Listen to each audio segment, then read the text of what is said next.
Well, the pots are now being fired, and we'll take the last one out, and then we'll see what's happened. They've been fired to 620 degrees, very slowly, very slowly.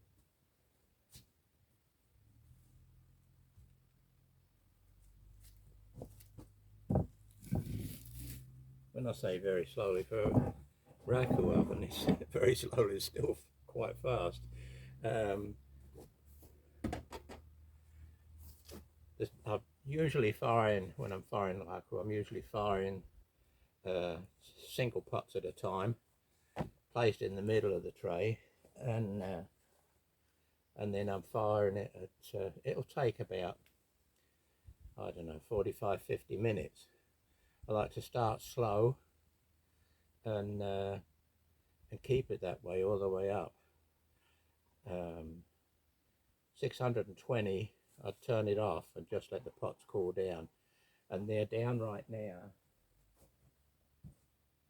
The last one right now is down to 108 degrees, so or was when it was in there.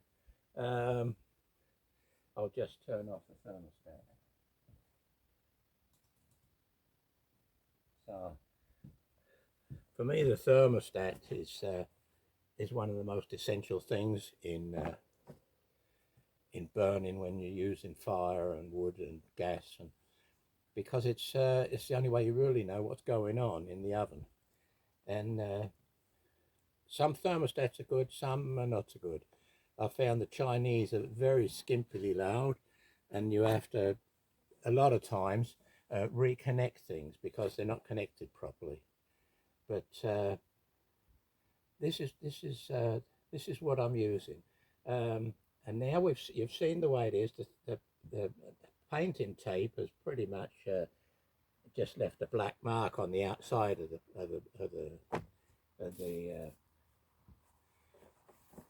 the tin foil. Now we'll take the first. Let's put this cloth to one side. We'll take the first pot up, and let's take this one. Let's take this one. It's quite a bit hot here.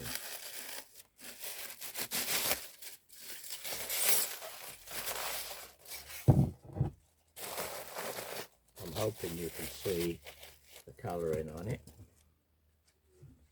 I just go over it with the. This is again the kitchen sponge, you know. I'm a big fan of the kitchen sponge. I go over it first, very lightly, and there'll be some residue left from the crystals. Where the crystals were, it'll brush off, and I like to get that all off before I do any more with it.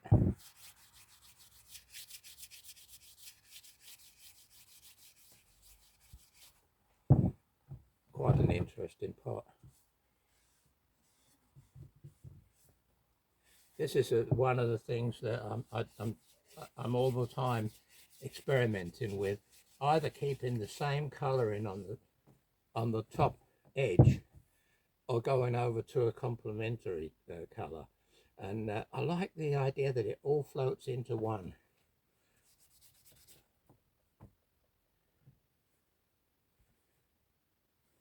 Okay, we've got the dust and everything off of it. So now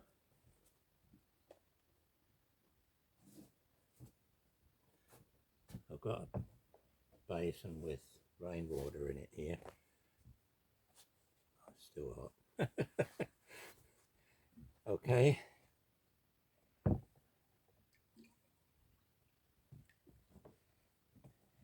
Normally when I'm doing this, I take it in the raku things and take it around the corner. I've got a big barrel full of water, and they get put right underwater. But I like to go over them with the scrub inside when I put it in the water, because that's going to give me an idea of what it's going to look like when it gets the wax on it. So I'm hoping you can see. Not too bad. They can sit there and dry off a bit. smooth.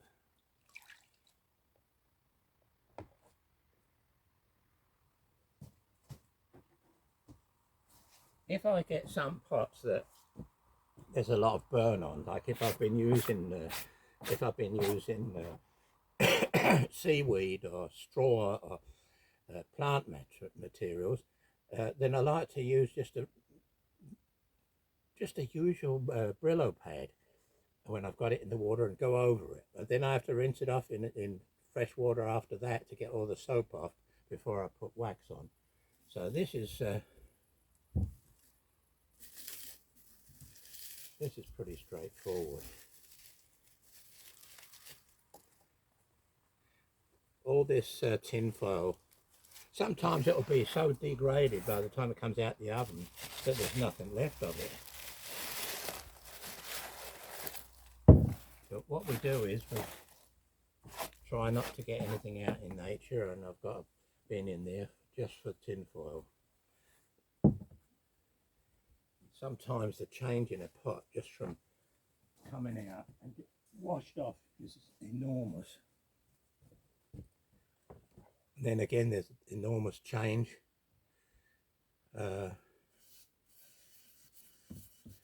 when it gets waxed as well. The colours really come out.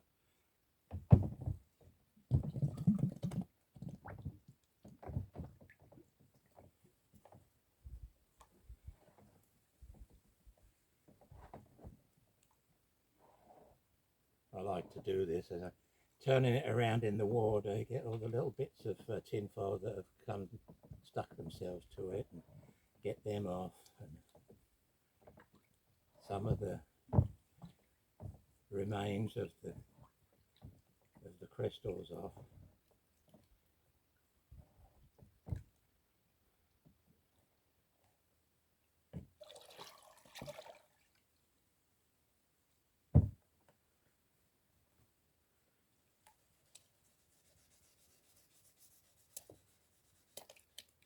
You see here, some of the stuff is coming off quite easily.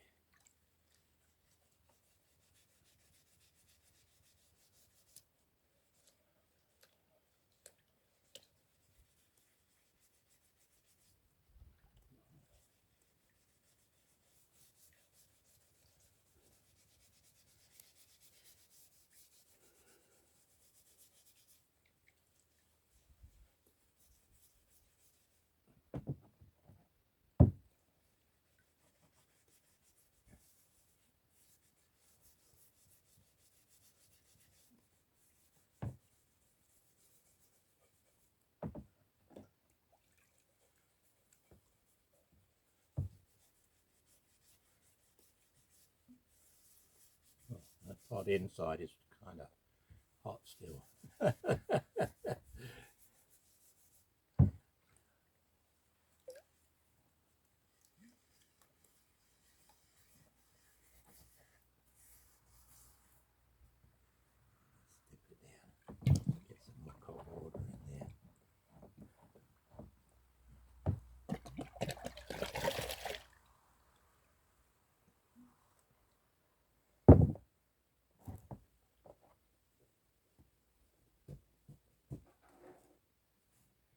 So, let's have a look at this one here.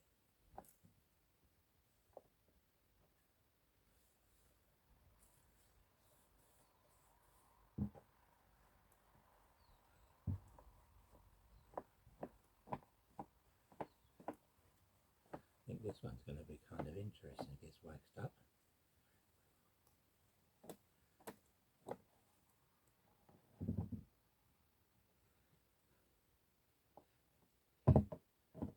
The reds and the browns and the yellows, really easy to get a good result from. But the greens and the blues, a little bit more difficult. I'll just open this one up a bit so it can cool down. Get my gloves on and burn my fingers. It's nice today. It's a little bit cloudy, but at the same time, it's nice and cool as well. It's not baking hot. This one you can see is also one of them with the iron chloride, with the cloud mode, cloud design in it. That'll be interesting when that comes out of the water and gets washed off. I just get the wax.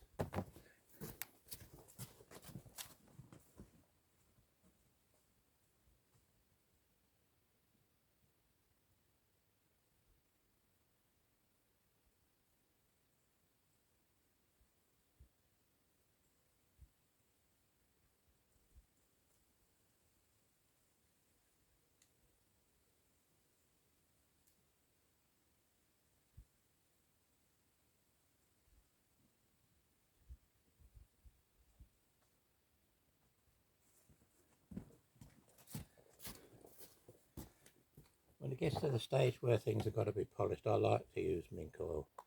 It's a good, I don't know if you can see it, but it's a good wax to use. The secret to using it is you don't brush it up right after you put it on. You let it sit for a while. I usually put it on and the colour starts to come out in things, and when I put it on and polish it, I polish it always on a cloth, never down on a bare table or on something else, because it does it at this stage. You know, it'd be the same to put a dense, extra dense, but you know, impressions of wood tables or whatever in the surface, which is still warm.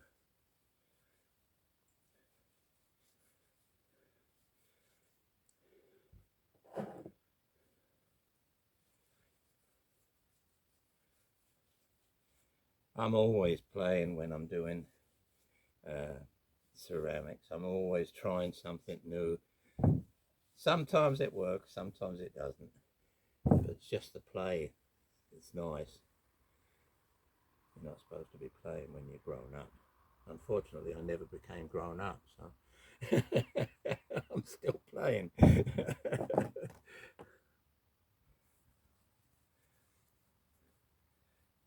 Here I'm just rubbing over it. Normally I wouldn't. I would just leave that mink oil on there till the day after, and then I polish it up like this, just faster. I just run much faster when I'm doing the finished polishing. But this is fine, so you can see how the result turns out. See, now you can see two of them there, very different from each other. This one will shine up. This will come some colour out of this. Let's take the top first.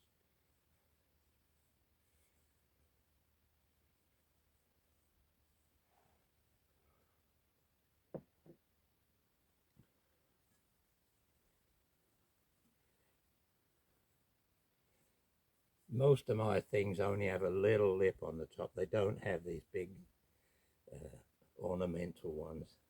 I like that little finish off to mark the end, but it shouldn't be dominant. At least not for me. Maybe some people like dominant tops, but I don't. Sometimes I make a pot and it's got a dominant top, and I think, after why did I do that? And you know, the creative process is strange that way. To do things, sometimes you don't even know yourself what you're doing. Sometimes when I've been doing stuff, I've been thinking, well, how did I know to do that? You know, it's like once you're involved in it, once you're in deep in a thing,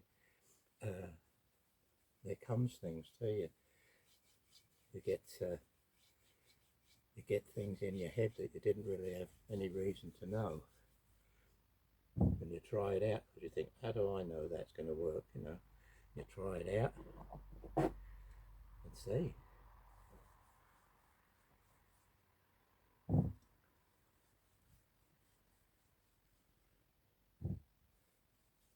is a nice pot. I like this one.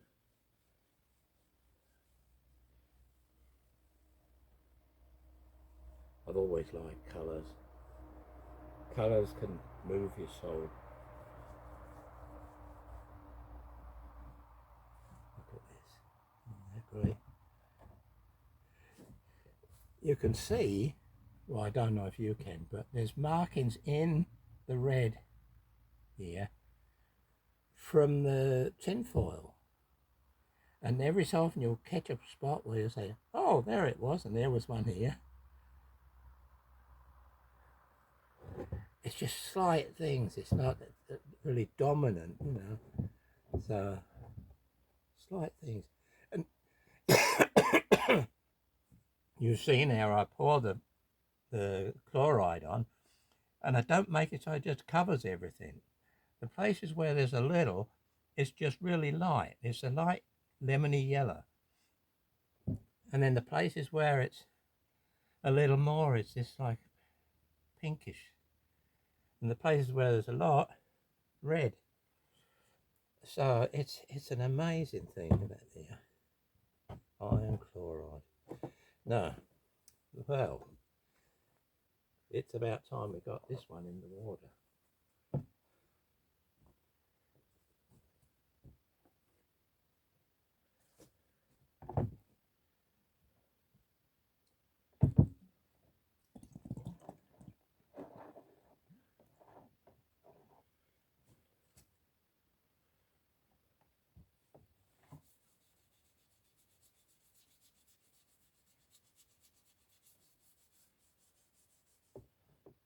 Get a bit of blue down here. There we go. Oh yeah, that's right. This is the one with the sky.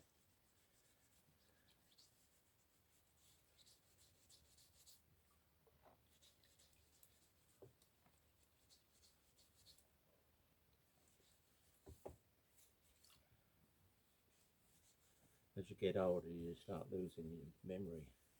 And sometimes if I've had a day where I've fired a lot and it's gone a while since I've decorated it,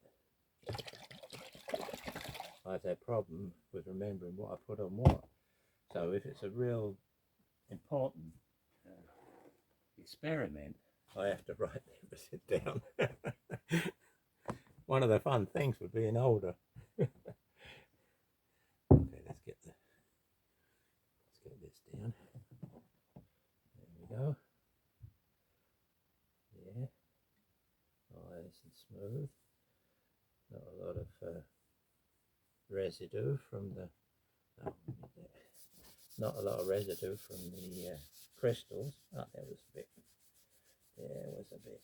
That's good. About here.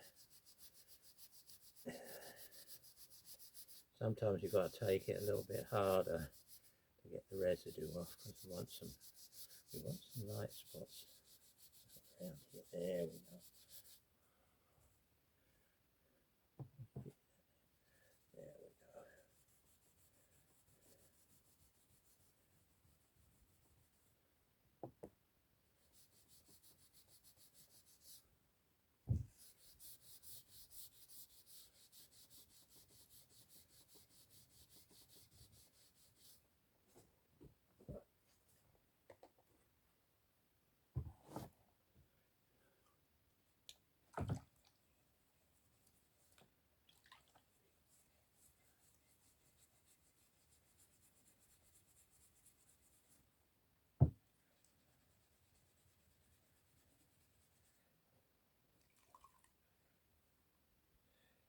I don't know if you can see it, but some of the places where the crystals have been, it's kind of like a brownish, orangey colour, and that's a residue that's left on the surface. So to get the real effect, you've got to get that off.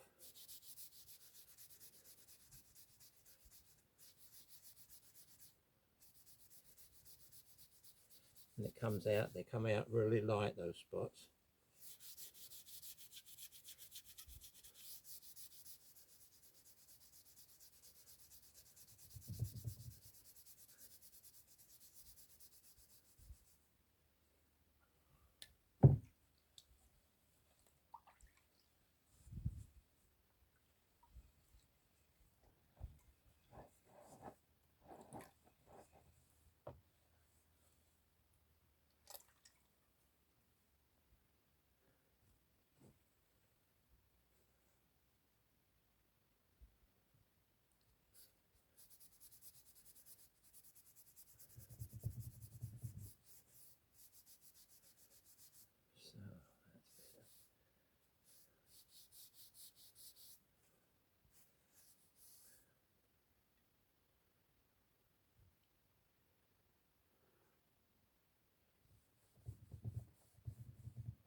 Other times when I'm using iron oxide, I'll prefer to use sugar to create spots on it. But the chloride ones are nice because they have a little halo around them. And I think that gives you a little bit extra.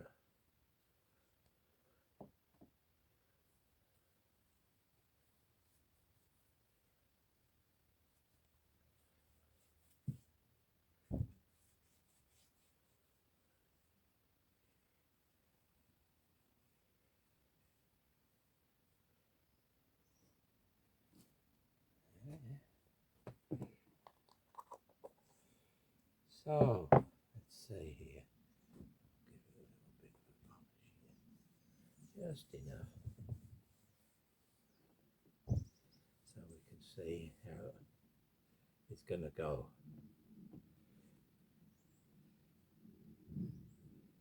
After a day or two, I'll give the pots some more mink oil, and then I just put it on and let it sit pretty thick. Then, like I said, when I take them up there, when that's dried reasonably on the surface, take them and I polish them vigorously. And it just shines up like as if there was glaze on it.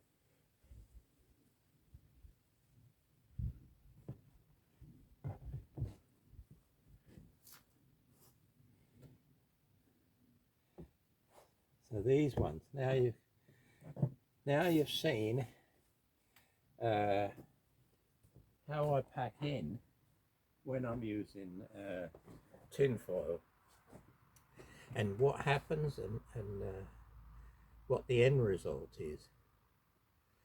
I can't always guarantee, especially with the greens and the blues, I can't guarantee myself what's going to come out of it. So a lot of times what I'll do is I'll just take one colour from Matera Sigillata group and put on, maybe with a small darkening in the top. And then all the effects, instead of making it in the painting on the pot, I just make it afterwards with sugar and salt and seaweed and banana. I've gone over to, I used to put banana peels on. I'd seen a lot of videos with people that just stick them over the top and then hang down over. And it's just too much burn to scrub off afterwards, and it doesn't really leave that much of an effect. Not for my eye, anyway. So what I do is, my wife's really good. She knows I like to use the thin strips. So when we've got banana peel, she cuts them in really thin strips and they look like shoelaces.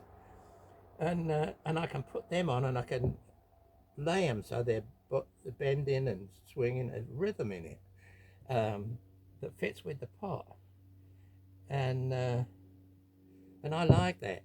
And we're doing an experiment right now with teas, different kind of tea. And what I do is I'll put iron chloride on, and when I'm putting the last layer on, I'll sprinkle a little bit of tea on it. And the normal English tea that I use makes some really nice little tiny brown spots in it. So that's working real well up to now. And we're thinking of trying to do it with seaweed as well, because when you put seaweed on, there's only certain types of seaweed that will give a really good blue, and it's real hard to spot them ones. Usually it's the ones that are more like sea grass, really thin. But I've decided what I'm going to do is I'm going to go over to fine cutting or put it in a mixer, so it's down like, so it looks like tea powder. So even though it's seaweed, I'll have to put on the job what it is, but using it thin. So that's an experiment I'll be doing later, and you can see the results of that. But for now, I think this is a reasonably good result for today, and I hope you've enjoyed watching what actually happens when I make these saggar firings.